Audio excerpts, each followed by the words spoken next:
우리 하나님 말씀 함께 보도록 하겠습니다. 신명기 22장 1절에서 12절까지의 말씀입니다. 오늘 우리에게 주신 하나님 말씀 신명기 22장 1절에서 12절까지 말씀 우리 한 목소리로 함께 봉독하겠습니다. 내 형제의 소나 양이 길 잃은 것을 보거든 못 본 채 하지 말고 너는 반드시 그것들을 끌어다가 내 형제에게 돌릴 것이요 내 형제가 내게서 멀거나 또는 내가 그를 알지 못하거든 그 짐승을 내 집으로 끌고 가서 내 형제가 찾기까지 내게 두었다가 그에게 돌려줄지니 낙이라도 그리하고 의복이라도 그리하고 형제가 잃어버린 어떤 것이든지 내가 얻거든 다 그리하고 못 본 채 하지 말 것이며 내 형제의 낙이나 소가 길에 넘어진 것을 보거든 못 본 채 하지 말고 너는 반드시 형제를 도와 그것들을 일으킬지니라. 여자는 남자의 의복을 입지 말 것이요 남자는 여자의 의복을 입지 말 것이라. 이같이 하는 자는 내 하나님 여호와께 가증한 자이니라.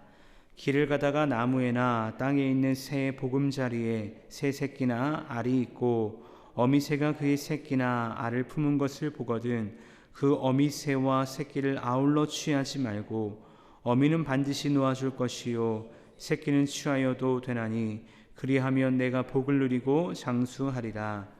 내가 새 집을 지을 때에 지붕에 난간을 만들어 사람이 떨어지지 않게 하라. 그 피가 내 집에 돌아갈까 하노라. 내 포도원에 두 종자를 섞어 뿌리지 말라. 그리하면 내가 뿌린 씨의 열매와 포도원의 수산을 다 빼앗길까 하노라. 너는 소와 나귀를 결의하여 갈지 말며 양털과 배실로 섞어 짠 것을 입지 말지니라. 너희는 너희가 입는 겉옷에 내 귀에 술을 만들지니라. 아멘. 우리 함께 말씀을 보도록 하겠습니다. 오늘 읽은 말씀을 보면 어제 말씀과 비슷하게 다양한 규정들이 또한 기록되어 있음을 보게 됩니다. 1절에서 4절까지는 이웃의 재산에 대한 규정이 나오고 5절에서 12절까지는 그 밖에 다양한 규정들이 나오는 것을 볼 수 있습니다. 오늘도 먼저 이 규정들이 무엇인지 하나씩 살펴보고 이 규정들이 우리에게 주는 교훈이 무엇인지를 함께 나눠보고자 합니다. 오늘 먼저 1절에서 4절에 나오는 이웃의 재산에 대한 규정을 먼저 보길 원하는데요. 1절 말씀에서 이렇게 말씀하고 있습니다. 내 형제의 소나 양이 길 잃는 것을 보거든 못 본 채 하지 말고 너는 반드시 그것들을 끌어다가 내 형제에게 돌릴 것이요 라고 말씀하고 있습니다. 당시 사회에서 소나 양은 재산으로 여겨지는 소중한 것이었습니다. 그런데 내 형제의 소나 양이 길을 잃어버린 것을 보거든 어떻게 하라고 말씀하시냐면 그 소나 양을 못 본 채 하지 말고 그것들을 끌어다가 내 형제에게 돌려주어라 라고 말씀하고 있습니다. 여기서 말하는 형제는 친족의 형제를 이야기할 수도 있지만 더 나아가서 확대 해석하면 이스라엘 내에 사는 모든 동족들을 의미하는 것입니다. 그렇게 이 말씀은 이스라엘 공동체 내에서 서로에 대한 형제 윤리를 이야기하는 것으로 볼 수도 있을 것입니다. 특별히 1절에서 4절까지의 말씀을 보면 못 본 채에서는 안 된다라는 말씀을 3번이나 말씀하고 있거든요. 1절 말씀에 못 본 채 하지 말고가 나오고요. 3절에도 못 본 채 하지 말 것이며 라고 나오고 4절에서도 못 본 채 하지 말고 라고 이야기하면서 이것을 강조하고 있는 하나님의 말씀을 보게 되어진다는 것입니다.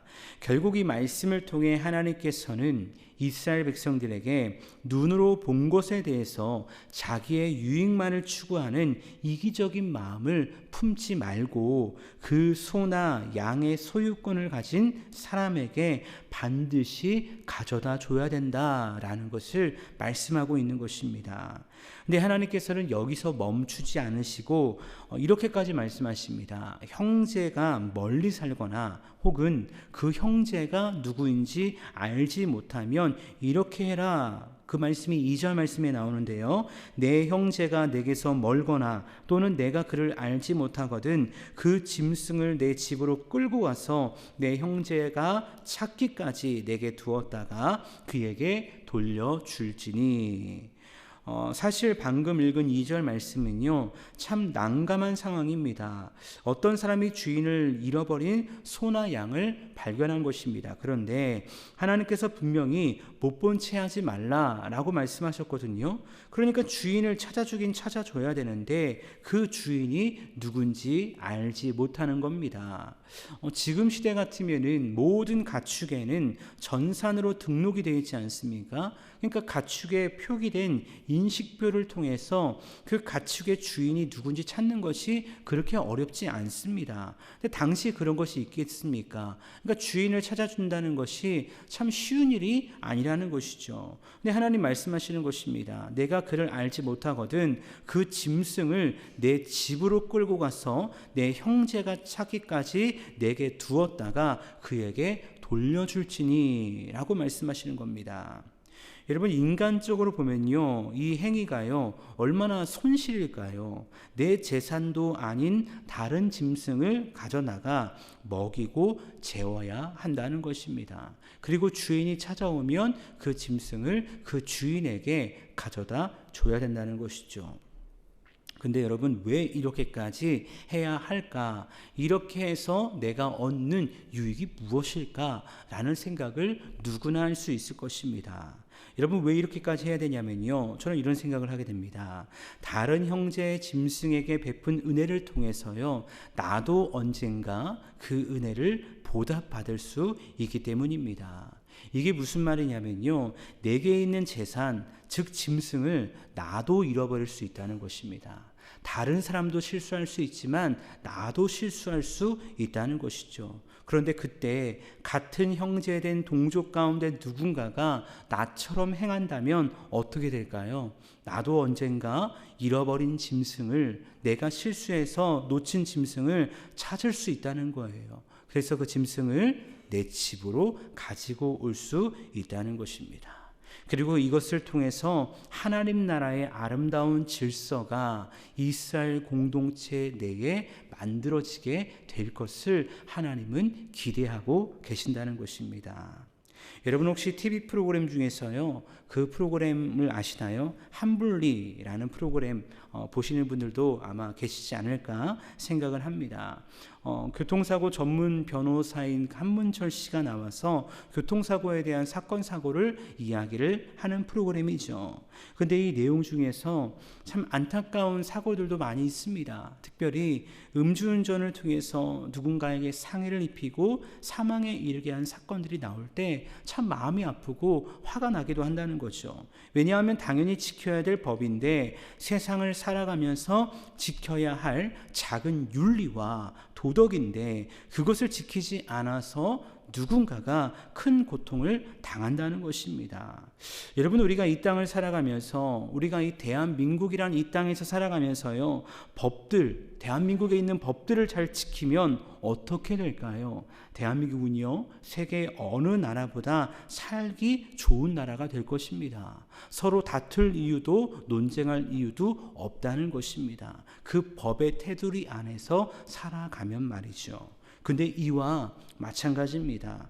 이스라엘 백성들이 가나안 땅에 들어가서 하나님이 명령하신 이 규정들을 지키며 살아가면 하나님은 이들의 보호자가 되실 뿐만 아니라 그들 안에는요, 하나님의 공의와 하나님의 정의가 흐르게 될 것입니다. 이스라엘 공동체는요, 그 지역 가운데 어느 나라보다, 어느 민족보다 살기 좋은 나라, 행복한 나라, 주의 은혜가 넘치는 나라가 될 것이라는 것입니다. 사실 이런 하나님의 명령은 이미 십계명을 통해서도 드러났는데 신명기 5장 21절 말씀에서 이렇게 말씀하셨습니다. 내 이웃의 아내를 탐내지 말지니라. 내 이웃의 집이나 그의 밭이나 그의 남종이나 그의 여종이나 그의 소나 그의 낙이나 내 이웃의 모든 소유를 탐내지 말지니라 라고 말씀하셨다는 것입니다. 하나님께서는 이미 십계명의 마지막 계명을 통해서 오늘 본문 말씀에 있는 이웃의 소나 낙이나 이웃의 모든 소유를 탐내지 말 것을 명령하셨다는 것입니다. 오늘 3절 말씀에서도 보면요, 이와 비슷한 말씀을 우리에게 주고 있는데, 돌려줄 이웃의 재산이요 소나 양뿐 아니라 의복을 포함하여 형제가 잃어버린 어떤 것이든지 다 그리하라 라고 분명히 명시하여 말씀하고 계시거든요. 그리고 4절 말씀을 보면 내 형제의 낙이나 소가 길에 넘어진 것을 보거든 어떻게 하라고 말씀하시냐면, 못 본 채 하지 말고 너는 반드시 그 형제를 도와 그것들을 일으킬지니라 라고 말씀하고 있다는 것입니다. 이 말씀을 볼 때 혹시 여러분 떠오르는 이웃들이 있지 않으십니까? 저도 이 말씀을 묵상하면서 순간 떠오르는 사람들이 있었습니다. 어제 또 며칠 전에 언젠가 나의 도움이 필요했는데 내가 지나쳤던 그 사람들이 있었구나 라는 그런 생각이 제 머릿속에 떠오르더라고요. 여러분에게도 그런 사람들이 있지 않을까요? 그렇다고 한다면 오늘부터 우리의 삶 속에 이 형제, 우리 주변에 있는 이웃에 대한 이 사랑을 실천할 수 있는 우리 모두가 될 수 있기를 간절히 주의 이름으로 축원합니다. 그래요, 이 땅 가운데 하나님의 나라를 아름답게 세워나갈 수 있는 하나님의 귀한 통로가 되는 저와 여러분이 된다면 우리를 통해 하나님이 기뻐하시는 나라가 우리의 삶 가운데, 이 지역 가운데 충만하게 드러나게 될 줄 믿습니다. 이어진 5절 이하의 말씀을 보면 그 밖에 4개의 규정들을 말하고 있는데, 이 4개의 규정은 시간상 간단히 좀 살펴보고 한번 나눠보도록 하겠습니다. 첫 번째는 의복에 대한 규정입니다. 5절 말씀에 이렇게 말씀합니다. 여자는 남자의 의복을 입지 말 것이요 남자는 여자의 의복을 입지 말 것이라. 이같이 하는 자는 내 하나님 여호와께 가증한 자이니라 라고 말씀하십니다. 여러분, 여자가 남자의 의복을 입고 남자가 여자의 의복을 입는다는 것은 어떤 문제일까요? 가장 큰 문제는 하나님의 창조 질서를 무너뜨린다는 겁니다. 이것이 가장 큰 문제인 것이죠. 그래서 남자가 정말 남자와 교합하는 것을 금지하는 것처럼 이것 또한 금지하셨다는 것을 보게 되어지는 것이죠. 또한 이것은 어떤 문제냐면 당시 사회에서 우상 숭배 의식과 관련된 행위였다는 것입니다. 그렇게 하나님께서는요, 이스라엘 백성들로 하여금 하나님의 창조를 거스리는, 이 질서를 거스리는 일을 행하지 말라라고 말씀하시는 것이고요, 우상 숭배 의식 중 하나인 이런 일 행하지 말라라고 분명히 말씀하시는 것입니다. 왜냐하면 이런 일을 행하는 자는 하나님께 가증한 자가 되어 죽임 당할 것이기 때문입니다. 두 번째는요, 동물에 관한 규정인데요, 6절과 7절을 통해 말씀하십니다. 어미새가 그의 새끼나 알을 품은 것을 보거든 그 어미새와 새끼를 아울러 취하지 말고 어미는 반드시 놓아줄 것이요 새끼는 취하여도 되나니 그리하면 내가 복을 누리고 장수하리라. 방금 읽은 말씀에서 새라는 동물로 규정을 했지만 사실 이 말씀은요, 하나님이 창조하신 모든 동물을 포함하는 말씀이기도 합니다. 여러분, 하나님은 창조주이십니다. 그리고 창조주 되시는 하나님께서는요, 최초의 인류인 아담에게 이렇게 말씀하셨죠. 땅에 충만하라, 땅에 정복하라, 바다의 물고기와 하늘의 새와 땅에 움직이는 모든 생물을 다스리라 라고 말씀하셨다는 것입니다. 하나님께서 인간에게 주신 사명은요, 다스림이었습니다. 근데 이 다스림은요, 너 맘대로 해라 라는 것이 아니죠. 이 다스림은 하나님께서 허락하신 자연 만물을 보호하라는 하나님의 마음을 가지고 다스리라는 하나님의 명령인 것입니다. 그렇게 하나님께서는요, 어미새와 그의 새끼 혹은 알을 발견하거든 둘 다 취할 것이 아니라 새끼만 취하라 라고 말씀을 하시는 것입니다. 왜냐하면 어미새까지 함께 잡는다면 다가올 미래에는 그 동물에 대한 멸종의 위기가 처해질 수 있기 때문에 하나님께서 이런 동물에 대한 규정을 허락하시는 것입니다. 세 번째는요, 새 집에 대한 신축에 대한 관한 규정을 말씀하고 있는데요. 8절 말씀입니다. 내가 새 집을 지을 때에 지붕에 난간을 만들어 사람이 떨어지지 않게 하라. 그 피가 내 집에 돌아갈까 하노라. 당시 사회에서 새로운 집, 신축을 할 때 대부분 집에 평평한 옥상을 만들었다고 합니다. 근데 옥상에 난간이 없으면 떨어질 위험이 있기에 위험했다는 것이죠. 왜냐하면 옥상에서 떨어짐을 통해 사람이 다치거나 심지어는 죽을 수 있기 때문입니다. 근데 여기서 어떤 문제가 발생을 하냐면, 우리가 이번 주 말씀을 통해 묵상했을 때 계속해서 등장했던 것이 무죄한 피가 이스라엘 땅 가운데, 가나안 땅 가운데 흘려져서는 절대로 안 된다는 것입니다. 그렇게 하나님께서는 이 말씀을 통해 새로운 집을 건축할 때는 반드시 난간을 만들어 무죄한 피가 흘려지지 않도록 명령하시는 것을 이 말씀을 통해 보게 되어지는 것입니다. 네 번째는 혼합에 관한 금지 규정인데요. 9절에서 11절 말씀 보면 이렇게 말씀합니다. 내 포도원에 두 종자를 섞어 뿌리지 말라. 그리하면 내가 뿌린 씨의 열매와 포도원의 소산을 다 빼앗길까 하노라. 너는 소와 나귀를 결의하여 갈지 말며 양털과 배실로 섞어 짠 것을 입지 말지니라 라고 말씀하십니다. 여기 말씀에서는 세 가지 상황에 대한 혼합에 관한 금지 규정을 말씀하고 있는 것입니다. 첫 번째는 포도원에 두 종자를 섞어 뿌리지 말라. 두 번째는 소와 나귀를 함께 결의해서 묶어서 농사짓지 말라. 세 번째는 양털과 배실, 즉 털실과 모실을 섞어서 옷을 만들지 말라라고 이 혼합에 대한 금지 규정을 말씀하시는 것입니다. 이 혼합에 대한 규정을 통해 무엇을 말씀하시는 것이냐면요, 이걸 말씀하시는 겁니다. 구별됨을 말씀하시는 겁니다. 혼합에 관한 규정에선 또한 무엇이 있었냐면요, 애굽의 관습을 따랐던 모습이 있었다는 것입니다. 그렇게 이스라엘 백성들은요, 하나님의 백성으로서 순수성을 지키는 동시에 구별되고 거룩한 하나님의 백성의 삶을 살아가야 한다는 것이죠. 그래서 이 혼합에 대한 금지 규정을 말씀하고 있었던 것입니다. 마지막 12절 말씀을 보면요, 여기서는요 겉옷에 관한 규정을 말씀하시는데 12절을 이렇게 말씀하십니다. 너희는 너희가 입는 겉옷에 내 귀에 술을 만들지니라 라고 말씀하십니다. 여기서 말하는 술이란 꼬은 실을 의미하는 것이거든요. 근데 이 꼬은 실은요, 겉옷에 단에 다는 장식을 말하는 것으로서 이는 단순한 장식을 위한 것이 아니라 가나안 땅의 옷과 구별됨을 의미했다고 합니다. 또한 여기서 말하는 술에 대한 의미는 이러했음을 민수기 15장 38절 39절은 이렇게 말씀하고 있습니다. 그들의 옷단 귀에 술을 만들고 청색끈을 그 귀에 술에 더하라. 이 술은 너희가 보고 여호와의 모든 계명을 기억하여 준행하고 너희를 방종하게 하는 자신의 마음과 눈의 욕심을 따라 음행하지 않게 하기 위함이라 라고 말씀하십니다.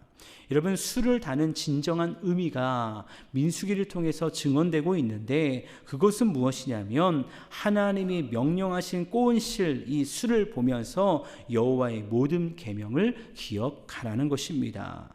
기억하고 되새기지 않으면 어떻게 되니까 그런 것입니까? 방종하게 하는 자신의 마음, 눈의 욕심을 따라 음행하기 때문이다 라고 말씀하십니다.